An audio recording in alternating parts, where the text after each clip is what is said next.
За бүгдэнд нь энэ өдрийн мэндэ. За би өнөөдрийн дугаартаа Уганда улсын Жэкоб хэмээх зөв талынхаа хойд хөлийг тасдуулсан сууд арслангийн тухай ярья. За энэ арслангийн тухай мэдээлэл бэлтгэж байхад одоо цаанаасаа заяа төөрөгч гэмээр юм уу? Одоо энэ One AFC гэдэг нөгөө тулааны холбоо байгаа шүү дээ. One AFC холбоонд одоо Канадын Road to Canada гэдэг мутагийн төрлөөр тийм төрүүлсэн Канадад төрүүлээд одоо энэ One AFC холбоонд тулалж байгаа Jake за хоч нь болохоор Day One буюу сурганц Peacock гэх залуугийн тулаан гарлаа л да. Сонин тийм тохиолдол давхцал байгааз за гурван мөчтэй аслангийн талаар яг ярих гэж бэлтгэж байтал одоо телевизээр ийм гурван мөчтэй хүний тулаан гарна гэдэг тийм сонин тохиолдол боллоо. За тэгээд энэ залуу одоо гурван мөчтэй ч гэсэн одоо үнэн сайн тулаан юм аа энэ хөл гараа энтер бол амар юм. Тэгээ энэ мухар гараараач тохиолдож идэр одоо яагаад ч нэг Японыг бол зүгээр идэж уугаад нокаут хийгээд хайчлаа. Гайхлаа, бахархлаа, бахадлаа. Тэгээд бодлоо л доо би. За энэ хүний хүсэл тэмүүлэл зориг гэдэг. За хүн ч гэлтгүй амьтан ч гэсэн те амьдралын төлөө ингэж тэмцэж одоо ингэж шантаршгүй ингэж тэмцэж чадвал одоо ямар хүчтэй болохыг харлаа тийм бишрлээ. Нэг зүйлд одоо ингэ тууштай зүтгэж би чадна болгоно гэсэн том хүсэл зориг байхад тэр гаргүй байна уу, хөлгүй байна уу гэдэг нь бол одоо хамаагүй юм шигэ.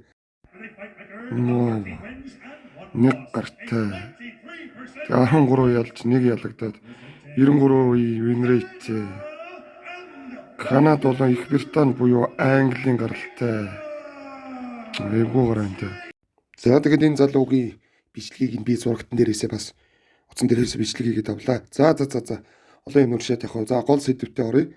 За 2015 онд одоо Уганда улсын Queen Elizabeth National Park-д одоо Elizabeth хатны үндэсний цэцэрлэг төрөлөнд манай гол дүр Жэкоб хаан маань мөсөн модны бахархал хэмээх бахархалд мэндэлсэн. За 2 хаан арслантай тийм 6 арслантай тийм бахархал байсан. Тэнд мэндэлсэн. Тэгээд ер нь судлаач нарын анзаарч байснаар бол одоо манай Жэкоб бол бүр багаасаа тийм модон дээр байх их дуртай тийм сони арслан байсан ба. Гэдэг модон дээр байх дуртай арслан байсан гэдэг тийм нэг сонин зам чанартай. Ер нь амарч байхдаа голцуул тийм модон дээр унтаж амарч байдаг тийм нэгэн байсан. За бас ирвсийн хоолыг бол төвгүй модонд авираад булаагаад ичдэг тийм онцгой цовоос хэрэглэн нэгэн байсан гэдгийг бүр онцгойлон дурдж ярьдаг. За энэ Уганда улсуудад тийм 3 том цэцэрлэг төрөл юм би.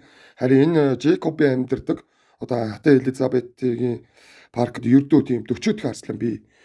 Тэр тэгээд маш цөөхөн эслэнгүүдтэй тэгээд 5-6 бахархал байдаг. Им арслангуудын тооны харьцаа баг ойролцоо тийм арслангуудын тулаан элбэг болдог газар байгаа. Өмнөд үстэн. За яагаад өмнөд гэвэ гэдгийг за тийм ярийн дундаас нь та бүхэн ойлгох байхаа. За он цагч одоо өнгөрсөөр мань Жэкоб бол 19 онд 4 нас хүрсэн.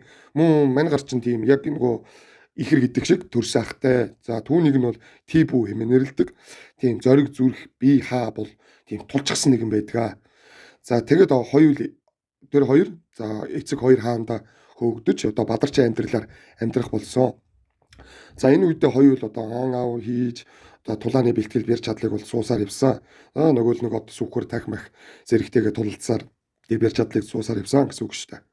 За улмаар 1 жилийн дараа буюу за 2020 онд анчдын тавьсан хав хуриханд одоо тийм нэг юм дээр гიშгэнгүүд ингээ хоёр талаас нь хавчиж мавчдаг тийм нэг үзүүртэй юмнууд байдаг шүү дээ.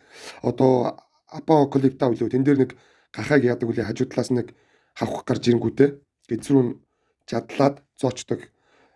За нэг тиймэрхүү тийм нэг хавханд одоо хавх өрхөнд орж одоо мань Жэкоб угаасаа ер нь дандаа тийм хавх өрх болгон байх магадлалтай юу руу ахыгаа явуулахгүй дандаа төрүүлээд өөр орчдөг арслан байхгүй юм чи.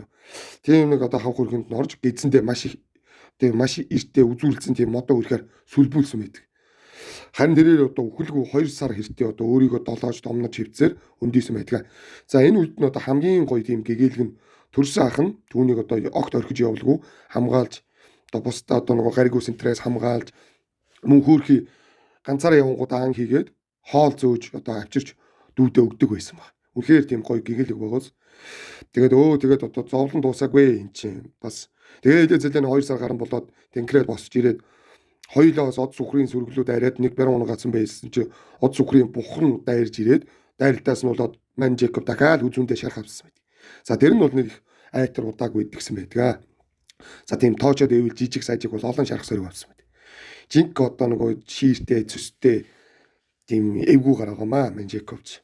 За энэ зураг дээр дүрсэлсэн одоо энэ газрын зураг байгаа шүү дээ. За үүн дээр дүрсэлсэн энэ тод ногоонууд нь бол Арслангийн одоо оршдог нутгууд гэж ойлгож болно. За энэ зургийг та анзаарж байгаа бол за энэ бар өмнөд хэсэгт нь Queen Elizabeth National Park гэж байгаас одоо эн чинь мань Жекоб одоо амьдардаг нутаг байхгүй. За энд та яг наривчлал хараарай. Энэ нэг гол урсж байгааз яг энэ голоор нь энэ Казинго гэдэг маш өргөн тийм гол байгаа. За энэ Казинго гэдэг голтой бол угаасаа мань Жекоб бол холбогдно. Тэрийг яг за тэр үед нь ярий заяа. За тэгээд үргэлжлүүлээ явъя. За энэ юун чинь хав болоод юун өрх мөрх болоо явчихваа гэд та гайхаж байгаа. За энэ Угандагийн тийм уугуул иргэд гэж байгаа доо нэг овоохон могоо бацсан тийм хүмүүс байгаа штэ. Энэ Угандагийн иргэд бол үнэн тийм малаасаа дор мал хүмүүс байгаа. Тэр мал өхөр зэрлэг мал өхөр зүрглүүн сүрг интерлүүнд арайгүй байсан ч одоо хамаагүй Арслан ер нь л харуулал алах гэдэг тийм нэг сонин хүмүүс байгаа. Бусад Африкийн орнуудын тийм зэрлэг овгийн хүмүүс энэ төр бол бас Арсланг дахиж шүтдэг атал эдгээр бол тийм хүмүүс биш ээ. Зүгээр өхөр сүргийнхээ зүүм харал амьдарцгаана. Эдний өхөрний эвэр мэвэр юу юм бэ? Аимшиг юм бохоо сте. Би бас одоо хэдэн жилийн өмнө хараад бол шокрчлээ лээ. За тэгээ энэ нэг сонин хүмүүс байгаа. За тэгээ цааш нь ярий. За газар тариалан мал аж ахуй тэгээд нэг бас зүйлс байгаа. Гэсээр одоо Арслангийн болон зэрлэг амьтдын нутаг руу бол маш ихээр одоо шахаж орж ирсэн. Шахаж орж ирсэн гарууд байгаа. За тэгээд тэд нар чинь Арслан хөнөөд зарахын тулд за хөнөө нь алан тэгээд зарж марна эдгээр чинь зэрлэг хүмүүс хэд хэцүү зэрлэг биш хэд хэцүү тийм сонин хүмүүс. За тэг 9 шидийн хавх хэрэгтэй тавина. За хэлвэл одоо ер нь нийт Уганда улсад ч одоо нийт 280-аас 90-ийн тийм Арслан бүртгэгдсэн байгаа байхгүй. Энэ 3-4 том цэцэрлэг төрөлнөд. Тэгээ яг нэг зэрлэг байгалаар нэг мэрс ирхэн байгаа л да. Тэгээ энэ 290-80-аас 90 гэдэг чинь маш бага тоо байхгүй. Одоо зэрэгэлдээ улсууд орших Танзан, Кenya улсуудынхаа хажууд бол юу юм бэ энэ чинь 0.1% бараг тэнцэх юм уу? Тийм байгаа үстэй. За тэгээд за энэ жил бол за ингээд 280-аас 90 бүртгэгдсэн. За 2025 онд за 18 оноос бол 40% буурсан гэж. Тэгэхээр чи энэ үзүүлэлт байгаа. Тэгэхээр ч одоо аимшигтэй ихээр буурсан байх үстэй. Гэдгийг одоо та бүхэн харж одоо байх одоо сонсоод ойлгож байгаа хаа. За Арслангийн хамгийн ихээр хорогдож энэ улсад хамгийн ихээр хорогдож багасч буй шалтгаан нь бол за тэр хоорондын тэмцэл интерес бол нэг их шалтгааллахгүй. Харин тэр нутгийн иргэдийн тэр хавх, занг, өөрх зэрэгээс шууд хамааралтай. За тэр Мара Сабисанд энтрээр ч юм уу, Боцоноод ч юм уу тийм гадны баячууд энтер бол очиж нэг ан хийдэг. За энэ улсд бол баячууд энтер бол бараг хамаарахгүй. Хамгийн тэнэг нь за нөгөө нутгийн уугуул иргэд нь өөрсдөө алж хядаад байдаг нас. Тэрэнд нь хамгийн том учир нь байгаа. За Арслан бас юу гэж л одоо зүгээр байн гэд нэр чуглуулад халуулж ядуулаад байх уу? Бас өөр амар өс сандаг амтэн штэ. За хүний хүнөөж байсан мөн олон тохиолдол байдаг. За тэгээд энэ улсд бол хүн болон Арслангийн тийм rival за дайм бол одоо үргэлж болж байдаг. За 24 онд уу одоо өнгөрдөг жил за Уганда улс нь маш том арга хэмжээ авч одоо Арслангийн тийм тоо толгойн өмцөм ингээд хорогдоод байгааг нь судалгаагаараа мэдээд за Арслан одоо шалтгаангүй хүнээс хүнийг тийм маш өндөр торгуулаар торгох бүр ял шийтгэл эдлүүлэх хүртэл арга хэмжээ авахар зарлиг гаргасан ч за нөгөө өдөөний гарууд бол энэ хууль үйлчлэхгүй эдгээр бол хамаа байгаагүй алдцаар л байсан. За тэгээд ингэсэн алдцаар л байсан тул одоо хатан Элизабетийн цэцэрлэг төрөлнгийн нас бий гүйцсэн бүх Арсланд нь улс төрөөс нь шууд GPS төхөөрөмж одоо суйрлуулсан байна. Ингэж одоо хаана байгаа энэ тэрэгийг нь бол мэдэж ирсэн гэж. Тэр хүзүүвч байгаа шүү дээ. Хүзүүвч GPS тэр чинь бол яаран тийм тайлагдах хэд бол биш. Тийм хүний хүчээр л тайлна гэсэн. За нэг хутаг шүүг мөвгөр бүр нэг өчнөр уцалж ижил тайлд юм уу гэхээс нэг яаран тайлагдах хэд биш ширээ идэв. За ингээд нэг GPS суулгасан чинь арай гайгүй болсон. За юу алж идэх байх нь бол за багассан гэсэн үгээ. За жишээ нь эдгээр Арслан одоо бүгдийг нь хөнөөчгөөл одоо энэ ингэж арга хэмжээ аваагүй бол эдний чинь хөнөөгөр байх юм бүр хорогдоод дуусна. За тэгэх юм бол нөгөө экологийн тэнцвэрт байдал гинжи холбоо гэдэг зүйл чаалдагдаад маш ихээр сүйрэл болно. Энэ зүйлийг бол одоо нөгөө одоо байгаль орчны мэрэгчлэн амтэн судлаач энтергээд мундаг хүмүүс байгаа шүү дээ. Тэд нар бол мэдчихсэн. Тэгсэн чинь нөгөө нэг нутгийн тийм утаа сагсан гарууд бол ойлгоогүй. Угаасаа ойлгохгүй байсан. Харин тийм за тэр мундаг хүмүүс бол ийм арга хэмжээ авснаар бол үр дүнгээ өгч эхэлсэн байдаг. За тэгээ нэг нутгийн иргэдийн яа гээд нэг илээ зилээ байжэд бас нэг яр дээр шарах нэмэр гихчээр ингэж аагаар хурдуулах зэрэгээс гадна энэ улсын арслангуудын дунд тийм нэг сонин өвчин байгаад байдаг. Тэр нь ямар өвчин бэ гэхээр нялх гүйгүүдэд үхлийн хөнөөлтөй тийм вирус байгаад байдаг.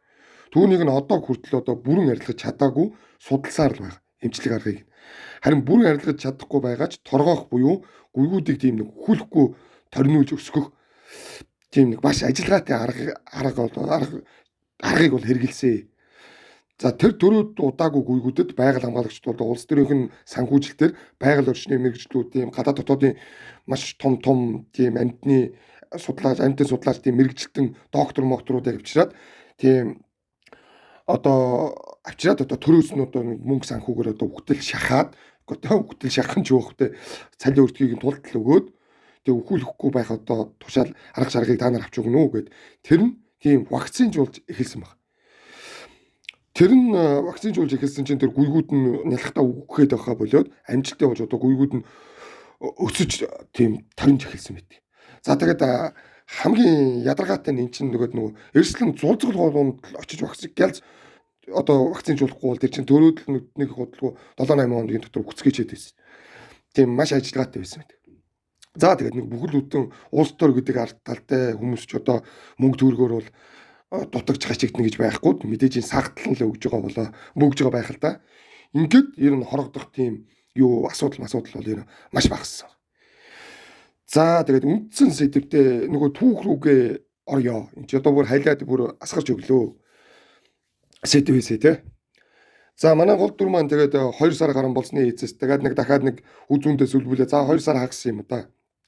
2 сар хагас болсны эцэст нэг бурхны авралаар нэг бүрэн тэнхэрч аваад ах тийбүүтэйгээ ан аваа хийж амьдарч байхдаа эдгээр чинь нэг байгалийн шаардлага гэж байгаа шүү дээ. Биологийн хуулиар эрсдлэнтэй болох те үр удмаа үлдээ. Ан ав хийхэд ингээд бахархлаараа бөөндөө дайрч ан хийх зэрэг мэрэг маш ихээр тийм хэрэг болж ирсэн. Эрсдлэнгүүд. Тэр харин тэр түрүүний ярьдаг Казинга гэх нэртэй маш өргөн том гол байгаа. За тэрний өмнөд хэсэгт нь байсан. Манай хоёр бол өмнөд хэсэгт нь байсан. Тэр хоёрт бол юм эрсдлэн оноогдох, олдох мантай. Бараг 90 арслангуудын толгой нь их байгаад байсан. Тэгээд нөгөө 90 арслангууд олон байгаад хар чинь юу их хэвдэ тэд нар чинь бэр чадал намдагцсан амьд чи хоорондоо л зодтолтно. За Тибүү хин Жекоб хоёр бол дийлдэхгүй тэр дунд чинь ер нь тулаан молонд амар. Ялангуяа Тибүү ах нь бол бүр аюултай. 2-9-3 муу тулдгаа зүгээр хоёрыг нь амлаж аваад баг ганцаараа нухай ичгаар тийм аимшигтай дайч юм байсан. Биеэрч том. Харин тэр өргөн голын түрүүний Казинго гэдэг гол байгаа шүү дээ. Өргөн голын хойд хэсэгт нь болохоор эрслэнгүүд нь олон байсан. За нэг юм хэлье. За арслан бол тийм бар шиг усанд дуртай юм шээ. Барчин бол ерөө усанд байнга орж идэг юм байхгүй. Арслан бол тийм дуртай бишээ. Бүр зайлшгүй шаардлагаар бүр нэг зайлшгүй заавал гарах шаардлагатай болох юм бол хаа ганц тийм ч өргөн биш голуудыг гаталдаг. Тэгээс биш аль болох ерөн газараар явахыг хэрхэмлдэг юм байна. Мөн та анзаарч байвал хүмүүс зарим нь ялгадаггүй шүү дээ.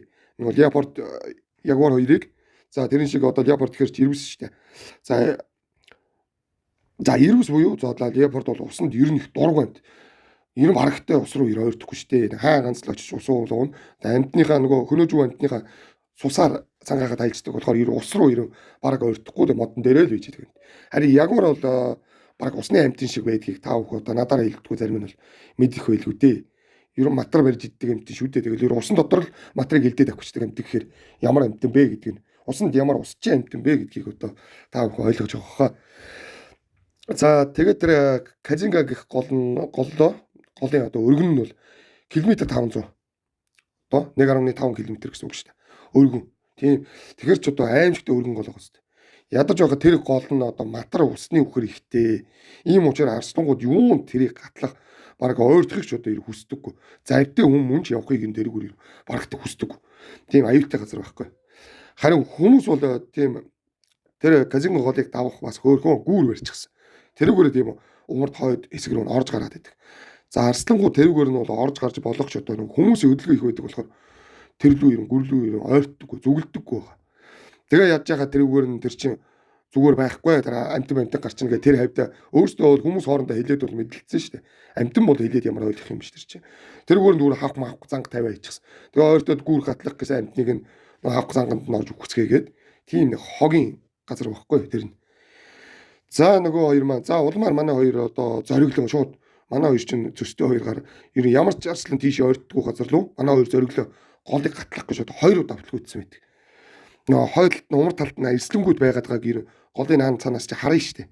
Тэгээ эн чин за ийшээл явахгүй л амьдрал байхгүй гэдгийг мэдчихсэн тул тийш явах гээд за тэгээ гол зорилгоо болоод шийдсэн мэт. За ингээд нэг хоёр удаа бүтлгүйдсэн гэдэг байгаа. За эхний удаад бол усны үхрийн дайралтаж өртөж. За эллээ зэл амьдгаж. Дөнгөж гол руу ороод үйжсэн чинь усны үхэр цаанаас хараад ирсэн. Тэгээд юу эллээ зэл хоёулаа 2 см буцаад гараад ирсэн. За нэг хэд хоногийн дараа хоёр дахь дээр нь ах тийбүг нь яг гол руугаа гатлаад нилээ явж исэн чинь ах тийбүг нь хонь явдсаа мань Жакоб ч угаасаа л урд нь явж байгаа. Тэгсэн чинь хонь явдсаа ах тийбүг нь нэг матар сүүлнээс наазаад авсан. Тэгээд чирээд усны гүнлүүгээ чирээд эхлэхэд нь мань Жакоб шууд эргэж сэлж очоод доош шумбан шууд матартай зодолд орчихсон. Усан дотор. Тэгсэн чинь ахын санд минь цүүлэнд тавигдаад ахын ч дөрүүлээд одоо уснасаа хоошоо нөгөө эргэлүүгээ цухтаасан. Тэгээ хойноос нь мань бас Жакоб цухтаж нэг голоос нэг гарцгааж амьдсан байдаг. За зориг зүрхгүй амьтад бол буцаж юм тэр гол руу буцаж орох бараг одоо усныхан бараг хараад цухтахад л мань шииртээ хоёр ч юм бол зайгаагүй дахиад л зүтгэсэн нөгөө гол руугаа эргээ үрээд ирсэн хоногийн дараа.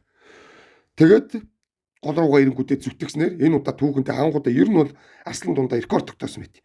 За тийм гол гаталсан арслангуудын түүх юм байдаг л да. Гэтэ энэ хоёрыг бол номер 1 нь рекорд нь гэж явд юм байл.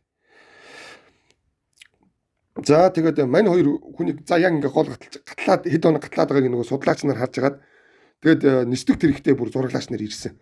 Тэр хоёрын нүдэн дээр за матартай усны үхэртэй тэр амир голыг за 1.5 км голыг шууд туулж гарсан гайхалтай тохиолдол байсан мэт. Энэ нь одоо камерын дурамд хүртэл үлдсэн. Ямар ч тийм худлаа гэх боломжгүй тийм шууд баримттайгаа үлдсэн байдгаа. За энийг бол тэгээд нэг арслангийн түүхэнд бол манай нөгөө судлаач нар ч бас дэгсдүүлнэ штэ. Арслангийн түүхэнд алтан үсгээр бичин үлдээлээ. Тэргээд авч өгнө зааж. За улмаар мань хоёр голыг гатлаад хэсэг байхад бол 6-аас 7 хай арслангууд 2 3 тийм бахархал болчихсон. Тусын нутагт амьдарч байсан. За мань хоёрт за нэг эхлээд нэг 3 арслан бол таарсан. За тэр мань хоёр л бол яг ингээд тавуулаад тулсан. Тэгсэн чинь харин за мань хоёр ч бол үзэг нь ойлгомжтойгээ дулдах гэдэг эхлээд нөгөө 3 нь бол тийм халдаж довтлоо тулдаг гэсэн зүйл байгаагүй. Зүгээр харин ч зүгээр ер нь нутгаасаа гаргаад явуулчихсан. Дулдахгүйгээр. Зүгээр ер нь хоор заурандаа архилдаад нэг сүрийг үзүүлж гаад яваад гэсэн. Бараг тийм баярлахаар шахуу угтаж авсан гэж. За үүний учир юунд вэ гэхээр эрслэн бол замбрааг олон болцсон энэ талд нь. За 20 бүр 30-аад эрслэн болцсон. Маш олон. За тэгээд тэд нар чинь үржил селекцийн үеийн ирэхээр нөгөө арслангуудаа бол байлгахгүй эвцэлд орох гэж одоо өдөж оргоо нь бүр эвцэлдэхгүй бол хазаж уурлаад зодтолт нь бөөнөрөө бойлтно. Чи бүр янз бүрийн юм болно. За нөгөө нэг засаа хуухнаг энэ төр байгаа шүү дээ. Тэр мэрийг нь хазаад долоогоо бүр үүлийг нь үзэж өгнө. Энгийн жишээ гэхэд за та бүхэн интернетээр за би бас олсонгүй энэ нэг марзан бичлэг яваад байт юм. За парк амтны үрэлэнгийн хамгаалагч эднэр дуун ихтэй бичлэг нь хийсэн байт. Нөгөө яар арслангуудын бичлэгийг нь харахад бол өрөвдмөр харагдана. Юу болдог нь бол та бүхэнд харагданаа. Та бүхэн үзээрэй заяа. За арслангууд чинь өдөрт нэг эрслэнтэй маш олон тоогоор давтамжтай. За 30-аас 40, 40-өөс 50 гэх мэтчлээ маш олон давтамжтай бүр хичнээн цаг ингээ эвзэлдэг байхгүй. Өөрөөс нь амар их хүч энерги ирч хүч шаарддаг. Гэтэл тийм олон эрслэнгүүд байхад бол одоо ямар хэцүү байх вэ гэдгийг одоо хар ухаанаар бодоход танд одоо ойлгомжтой байгаа.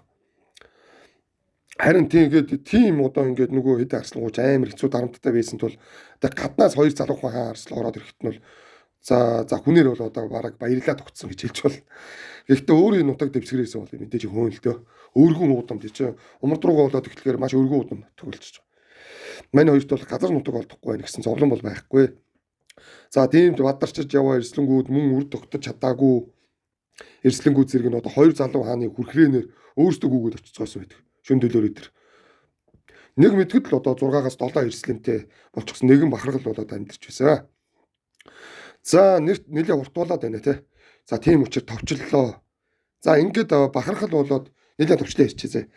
Ингээд бахархал болоод инх тун хоршиж эрслэнгүүд ч одоо гүйгэлж өнөр өтгөн болж ах үед нэг гай тохиолсон нөгөө л нэг хүн гэдэг дараатнаас болж нэгэн од сүхрийн сэгэн дээр хоёр хаа маань яваа очиход Жекоб төрүүлж очив хавханд орчихдгоо. Одоо Монголд байдаг тийм чон нохой тавьдаг хавх энэ төр шиг биш ээ. Энэ муу саач бүр нэг амар юм одоо юу хадаас шиг юм ихсэр амар үзүүртэй тийм хавхгүй тийм лээ. Тийм нарийн бүтцтэй одоо ямар ч юм авчаад тас авчихаар тийм одоо хавгаар одоо мань Жекоб төрүүлж очингуудаа нэг урд төлөөнийг юм тасдуулчаагүй хойд төлөөрөө гიშгээд тас авахгүйсэн мэддэг зайлвал. Тэгээд цусаа савируулаад хөрхий ойж тусан барь эргэж зүхтаад харгал дээр ирж одоо хэсэг бослогоо шаналж хэвтгэд Маркус хэмээх нэг байгаль хамгаалагч Арслан судлаач энэ мундаг хүн хэд хэдэн ном биччихсэн юм мундаг хүн байл. Судлаач одоо энэ хоёр хаа манай хоёр хаа Арслангийн нэг нь одоо огт хөдөлгөөн үлдсэнгүй мөн харагдсангүй 11 хонлоо. За одоо түүнийг үгсэн байж магадгүй хэмээ Сабарите одоо нөгөө нэг Дэвид нонгорхой машин байгаа шүү дээ. Тэрнтэй хай явсаар олж очиход хөөхий хойд нэг хөлөө тасдуулсан байсан. Мөн маш ихээр одоо турж ицсэн байсныг хараад одоо даруй эмчилгээний багийг нисдэг тэргийг дуудаж одоо унтуулах буугаар унтуулж тасарсан хөлийг нь одоо цэвэрлэн ойж мөн антисептик болон антибиотик эмчилгээ хийснээр 3 хоногийн одоо ингээ 3 хоног эмчилгээ хийсэн мөн. Тэгээ 3 хоногийн дараагаас хөл дээрээ босч ирсэн байдаг зайлшгүй. Үнэндээ тийм нэг 7 галтай өстө нэг зовлон бүхний туулсан амт юм уу хэвчээ зайлвал. За үүнээс хойш бол за дэлхийд даяараа за энэ мэдээг мань Маркус бол дэлхийд даяараа ингээд цацаад за алдар нэр нь бол үнэн суур айтсан. За амьдралын Маркус ч тэгээ өмнөх шархуудыг нь бол мэддэггүй байсан. Тэгээ өмнө нь зураглаач хийдсэн инглид нэг хоёр зураглаач энэ өмнөх түүхийг нь ярьж өгөөд тэгээд энэ хөлөө тасдуулсныг нь Маркус мэдээ өөрөө бол угаасаа мэдж байгаа шүү дээ. Тэгээ эднэрээр нь ингээд нийтлэл бичээд за дэлхийн нийтээр бол нэрийг нь бол цуур айтсан. 7 голт одоо 8 лайвч гэдэг үлөө 9 амч гэдэг үлөө энэ одоо энэ магчлах юм бол монголоор 7 голт гэсэн утгатай юм бэл. За тэгээд ийм их амьдралын төлөө зүтгэх гэсэн тэр хүсэл тэмүүлэл те төсвөл тэмцээр гаргаж бүүг нь үнэлж бол жуучид бол зөвхөн хэдэн 100 мянгаар ирсэн. Ирж одоо цуух болсон. Тэгэхэд нөгөө Уганда улсч амар санхүүжилт орж ирж байгаа. Тэгсэн Уганда улс нь хүртэл одоо цэргийн анги гаргаад ийм домогтой энэ агуу мундаг арслангууд хамгаалах нь өстой бидний бол гол үүрэг юм байна гэд. Одоо л яг ухаарцгаагаад бүр цэргийн анги гаргаж хамгаалуулах болсон. За тухайн Казинга голын өмнөд болон умард нутгийн бүх арсланг одоо ингээд цэргийн ангиуд ингээ хамгаалдаг болсон.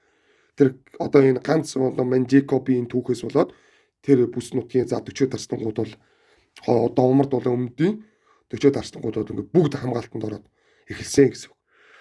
За тэгээд төр засаг нь бас одоо нутгийн уугуул иргэдэг бол нэлээд шангалж эхэлсэн. Заавал алах хөстэй юм шиг одоо арслангуудын одоо нөгөө агнаж барьсан хоол унданд нь хүртэл нөгөө нутгийн иргэд ч үргээж яваад хор цацаад юм уу гарнат ингээ хоолн дунд нь хийждэг. Эсвэл үхсэн амтныхын дор нь хийждэг байсан гэж. Тэнгүүд яг арслан марслын ирээд нөгөө амтны чи хөдөлгөөд янгууд нөгөө гарнат нь хөдөлгөөдөө дэлбэрж алдаг. Тэгээ энэ юуны зайлвал мань Жекобийн нэг овоо бахархлаа болсон байсан. Тэгээ нөгөө хоолн дээр очиод гранатнаас болоод хорноос нь өдр болоод хоёр эрслэн тэгээ 6 сайхан жижиг яг өсөж явсан 6 гүйг энэ төр өгөж исэн тийм гонигтэй төвхөд бас байдаг. За тэгээд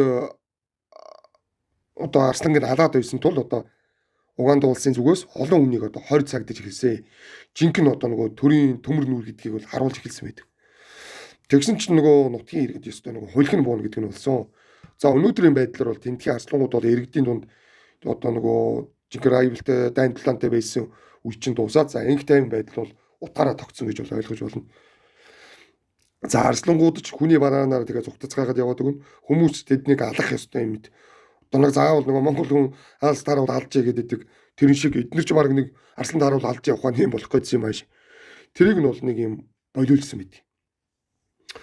Тэгээд дээр нэг тийм нэг арслан харахаараа зүгээр л явчихдаг тийм болсон гэсэн. За тийм нэг сайхан мэдээ байдгаа. За өдгөө мань Жекоб Тибо хоёр бол 10 настай. Одоо хүртэл одоо үр удмаа өсгөө амтарцгааж байгаа.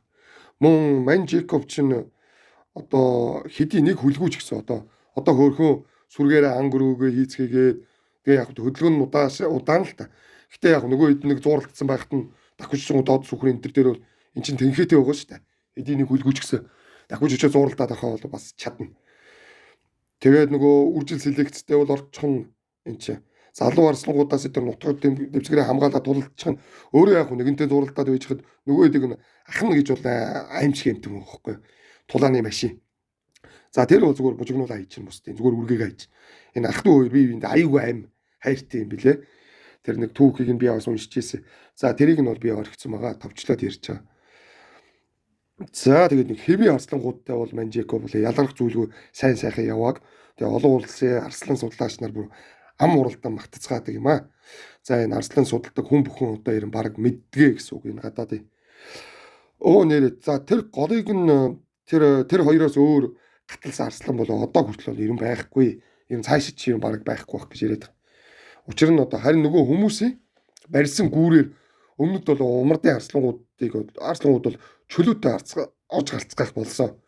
Учир нь нөгөө хүмүүсийн тавьдаг байсан өргөц занг хаах гэж зүйл бол огт байхгүй болсон.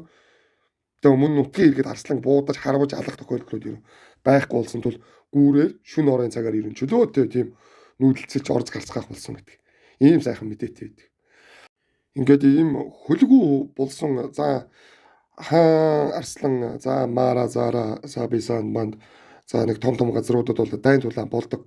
Тэгээ ийм доголсон арслангууд бол байдаг. Гэхдээ ингэж тасбуулсан арслан байдгүй байхгүй. Тэр чинь гуйныхан судсыг тастаад, гуйныхан махыг тастаад юм уу хөлөө сойгоод тэд нар чинь хальт гიშгээд явдаг. Энэ бол бүр өрөвдмөр баг гიშгчж болохгүй. Нэг хөлөө сойгоод тэгээ сүүлд нэг эдгээд бол нэг юм гайгүй гიშгээд идэг болсон. Хөөхөн тэр чинь одоо энэ төр яатсан ийм бойтог шиг одоо нэг хүүхдийн бойтог үйдэн штэ. Тэр шиг юм энэ төр угаж муугдсан тийм юм хийж мэдсэн тийм нэг зураг бас яваад идэв. Энэ аюул мундаг хүмүүс байгаа. Энэ Жекобыг ингэж дэминж одоо ингэж байнгын тусалж байдаг тийм мундаг хүмүүс бол байгаа. Тэр хүмүүсийг бол за тэр бурхан тэнгэр ивэх бизээ. Ийм амар зовлонгуудыг үзээд энэ ч одоо баргийн амтнд даахаргүй зовлон байгаа үст. Ийм зовлонгуудыг үзээд одоо амьдралын төлөөх тэр хатуу одоо сэтгэлийн хат ч гэх юм уу. Одоо цаашид амьдрах гэсэн хүсэл тэмүүлэл гэдэг одоо ямар мундаг юм бэ гэдгийг би энэ амтнаас энэ түүхийг уншаад би бүр багтаж бүр гайхаж илээ. Нэрэл одоо 7 голт юм даа л гэж бодож илээ. За. Энэ удаагийн манд дугаар ингээд дууслаа. За найз энэ маш урт дугаар бараг 4-5 удаас юм уншчлаа. Нөгөө нэг бэлтгэсэн өмнөх мэдих түүхүүд дээр ингээд дахин судалгаа хийж хагаад тэгээд 4-5 удаас одоо болголоо. Тэгээд тийм үчээр одоо эдит хийж чадсангүй гэх мэтлээ одоо амьсгаа авах тийм янз бүрийн дуу гарсан байж магадгүй. За тэрийг эдит хийлгүү орууллаа шүү. Тэрийг засварлаад явуул одоо маш их цаг орохтул. За ингээд бол түүх мань дууссан. За тэгээд эцэст нь манайхан лайк энтрээ дараад өгөөрэй. Уг нэг гоё лайк майк дараа явдаг байсан чинь яацгаачваа. Энэ тэгэх юм бол хэдүүлээ улам олуулаа болоод одоо бусдад түүх тал дээр бол нэмэр болно шүү. За мөн манайхан найзынхаа нэг 3-4 цагийн хөдөлмөрийг маань үнэлж байгаа бол комент хэсэгт найз нь пин хийгээд дансаа үлдээчихнэ. Тэгээ 10-20 мянган энэ гэж өөрсдөө бол хүндрүүлээд явах вэ найзуудаа. Зүгээр 1k гэж 1k л хийгээд явцгаачаарай. Тэгэх юм бол найз нь бас нэг ядаж копигаа хажуудаа тавьж уугаа те. Тэгээ уншиж судалж байсан түүхүүдээ яриад явчих шүү. Тэгээ найзынхаа хөлс хөдөлмөрийг үнэлж байна гэдгийн тань илрэл юм шүү. За нэрээ энийг одоо бүр хэдэн одоо бараг 40-50 удаа асуух гэж байна уу надаас. Хэд бүр байнга асуугаад одоо байлахгүй маа. За энэ домогт арслангуудын хамгийн шилдэг нь мундаг нь дайчны юм бэ гэд нэг бараг өдөр болго асуугаад байгаа маа инстаграмаар энэ төр. За миний зүгээс бол шууд шилдэг нь бол Секекама байд юм аа. Миний хувьд бол зүгээр Секекама бол хамгийн шилдэг нь бест нь. За Скар буюу сорив тентэр бол биш ээ. Юу ярих вэ? За учрыг нь дараагийн дугаар дээр би бүр тов тодорхой ярьж өгье заа юу. Ямар учиртай гэдгийг. За бака.